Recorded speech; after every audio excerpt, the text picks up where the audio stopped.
ciudades, en la quinta región, por ejemplo. ¿Qué vamos a hacer? Porque pareciera que los incendios no los vamos a poder evitar, pero ¿qué podemos hacer para mitigar los efectos que tienen esos incendios? Bueno, vamos a conversar con el académico de la Facultad de Ciencias Forestales de la Universidad de Chile, Miguel Castillo, para justamente ver qué podemos hacer frente al fenómeno de los incendios. Muy buenos días, profesor. Muchas gracias por estar con nosotros. Muy buen día, Juanita. Muy buen día, Claudio. Un placer. Eh, Profesor, ¿qué? sí, Porque pareciera que los incendios, y a propósito de cambio climático, de todo, si uno mira lo que está pasando en Australia, en Canadá, en todas partes del mundo, pareciera que los incendios con este tema de las altas temperaturas, etcétera, no los podemos evitar. Pero, ¿qué medidas podemos tomar para evitar los efectos que tienen estos incendios en la vida humana? claro, efectivamente, como tú bien señalas, Juanita, los incendios han estado toda la vida, en nuestra sociedad, en nuestra cultura. Pero hoy estamos viviendo un cambio generacional en el comportamiento del fuego. Muy complicado. Prácticamente los organismos que se encargan de la prevención y atención de emergencias están permanentemente elaborando nuevos métodos, nuevas tácticas para poder dar cuenta de estos incendios. Yendo a tu pregunta, en lo práctico, perdón, ¿qué es lo que se puede hacer? Es básicamente actuar sobre la mitigación del peligro, es decir, controlar la carga de la vegetación combustible. Los mismos vecinos lo pueden hacer, por ejemplo, gestionando sus jardines, por ejemplo, podando, retirando la basura, estableciendo buenas vías de circulación. Es un trabajo mancomunado, podríamos llamar, donde una activa participación debe ser también del municipio. De ahí, desde abajo, uno empieza a planificar, ¿cierto? Acciones concretas para poder, de manera colectiva, porque en el fondo esto es preparar un lugar, preparar un paisaje, preparar una comuna frente al impacto de los incendios. Los incendios se van a suceder este año, ya tenemos una gran actividad y evidentemente que es parte de la estadística de la ocurrencia. ¿M? Ujú. Profesor, ¿qué características tienen nuestros territorios que podrían facilitar la ocurrencia o la propagación más rápida de este tipo de incendios? Se habla mucho ante este tipo de situaciones, por ejemplo, de la presencia de monocultivos en algunos sectores de nuestro territorio. ¿Qué características influyen finalmente en que estos incendios muchas veces finalmente se terminen por descontrolar? Mira, eh, siempre se habla que los países tienen ciertas características, atributos geográficos, ¿no? Por ejemplo, hay algunos países que son más planos, tienen menos cerros, menos montañas, otros países como Chile. Estamos llenos de cerros. Si tú te paras en un lugar, tienes un cerro, para donde mires tienes un cerro, ¿ya? ¿Por qué digo esto? Porque el comportamiento del fuego sigue con más fuerza cuando hay cambio de pendiente, la topografía. ¿Ya? Entonces, la primera variable que nos juega en contra y que no la podemos cambiar es la topografía. Nosotros tenemos cerros y cordilleras por todos lados, ¿ya? Entonces, eso hace que la dinámica del avance de fuego ya te impone una dificultad al control. Ahora, ¿controlar qué? Y ahí voy un poco a tu consulta. Controlar la propagación en plantaciones, controlar la propagación en bosque nativo, en matorrales. Yo te digo, normalmente los incendios siempre se inician en combustibles muy delgados. Por eso es que es tan importante la gestión de los municipios. Por ejemplo, los incendios parten rápido a menos que alguien le vaya a prender un fuego premeditadamente, por ejemplo, un árbol, pero siempre pasa, se inician en matorrales, en pastizales, en basurales, y de ahí se propagan. Se puede propagar rápidamente por monocultivo, evidentemente por las estructuras que estos traen, pero también se puede propagar con muy alta intensidad en bosque nativo. Entonces, hay dos variables que juegan en contra. Uno, la variabilidad topográfica, que en Chile somos un país lleno de cerros, y por otro lado, también los cambios en los regímenes de viento. Nosotros somos un país que tenemos, diríamos, corrientes de viento habituales, que los lugareños los conocen, ¿cierto? Pero que esas corrientes de viento, al cambiar de dirección, te puede complicar la propagación del fuego. Y eso pasa en todas las regiones, estas corrientes locales que existen, que también dificultan el combate. Profesor, tomando en cuenta todos estos antecedentes y a raíz de la pregunta que hacía Claudio, por ejemplo, evitar, estamos hablando de todo esto, de estas grandes plantaciones de bosques con especies exóticas, ¿no es cierto?, que no son bosque nativo, que se han ido acercando cada vez más estas plantaciones a lugares poblados, que se han ido corriendo, ¿ya? ¿Sería importante, por ejemplo, controlar eso? O si se controla eso que usted dice, que es el origen del fuego finalmente y dónde parte, ¿no sería necesario poder regular a lo mejor esos otros aspectos? Claro, lo que pasa, Juanita, es que aquí hay muchas variables que están involucradas. Mira, siempre está en el constructo mental, un poco, y es buena la pregunta, porque para ir aclarando cosas. Uno siempre piensa que las plantaciones están siempre cercanas a las casas, ¿cierto?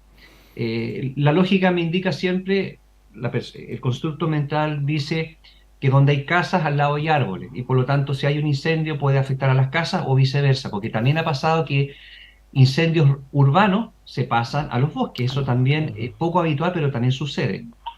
Lo importante es señalar es que independiente al tipo de vegetación que circunda a la zona edificada, podríamos llamar, Ujú. ya sea bosque nativo o plantaciones, tiene que haber un grado de preparación, una infraestructura preparada para evitar que el fuego se propague, ya sea desde las zonas arboladas hacia las edificaciones y viceversa, ¿ya? Por eso que uno habla siempre de construir y mantener los cortafuegos, que es básicamente una faja de despeje de la vegetación hasta el suelo mineral, es decir, sacar todo, ¿ya? Para eso hay anchos técnicos, pero obviamente eso tiene un costo. Los municipios son los encargados, ¿cierto?, de poder hacer esa labor.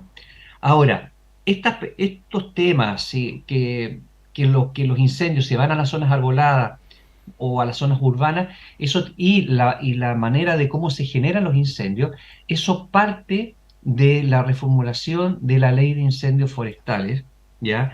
Que ha iniciado su desarrollo felizmente este año. Ya ha habido una primera versión, me ha tocado discutirla, analizarla y criticarla también, en términos de que si hay algo que falta en este país es justamente el aparato jurídico que pueda, por un lado, regular, diríamos, con propiedad los asentamientos urbanos hacia las zonas arboladas y segundo, controlar fuertemente, ¿cierto?, el delito de la intencionalidad, que eso es lo que nos está afectando. Tú puedes tener todas las variables de control, pero si la intencionalidad, es decir, el acto doloso de hacer un incendio, no va, no va a la baja, entonces eso es un problema y lo estamos viviendo, de hecho. Ujú. Estamos conversando a esta hora de la mañana con el profesor de la Facultad de Ciencias Forestales de la Universidad de Chile, Miguel Castillo, a propósito de estos incendios forestales que ya se han hecho lamentablemente una costumbre en esta época del año y que, por cierto, nos tiene muy, pero muy preocupados y atentos.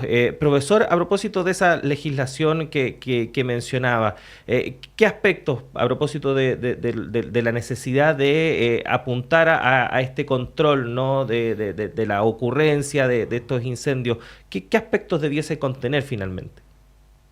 A ver, la propuesta tiene aspectos bien valiosos, pero es perfectible.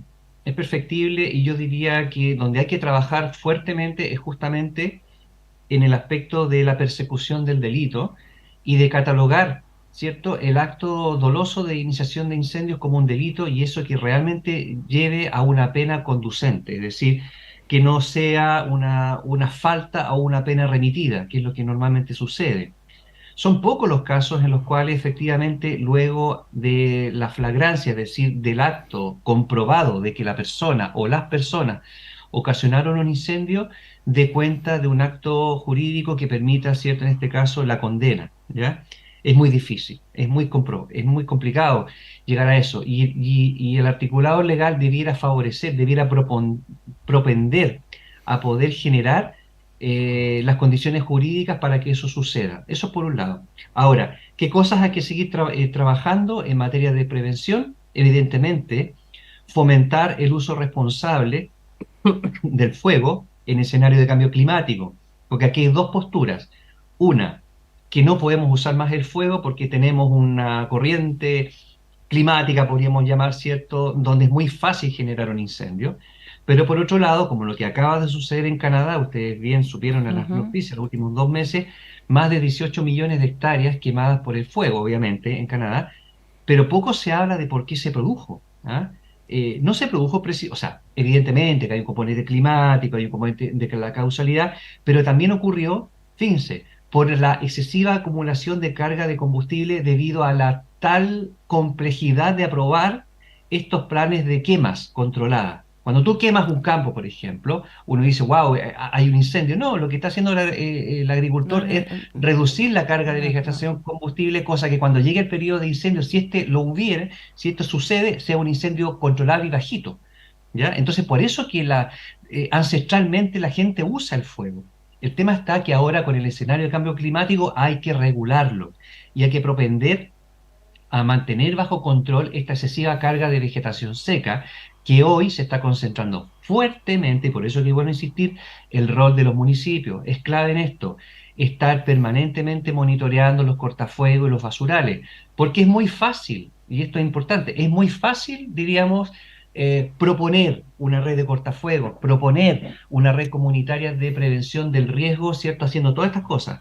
Lo complicado es sostenerlo en el tiempo, sostenerlo. Y lo otro importante, que va de la mano de esta propuesta de ley, es regular los asentamientos informales, porque hoy en Chile existen muchas tomas de terreno que antiguamente eran cortafuegos o eran cortacombustibles, ya es decir, una faja libre de vegetación, Ujú. y que hoy están tomados por casas. Entonces, ahí hay un tema de planeamiento, de planeamiento urbano, de los planes seccionales de ordenamiento territorial y de los planes generales, ¿ya? ¿Dónde está la regulación que está en el papel, pero que en los hechos hay un problema grave que es la capacidad de fiscalización de esa zona? Hoy tenemos muchos cortafuegos, por ejemplo, que están ocupados por casas, y si Así hay es. un incendio, va a quemar todo. Esa es la situación.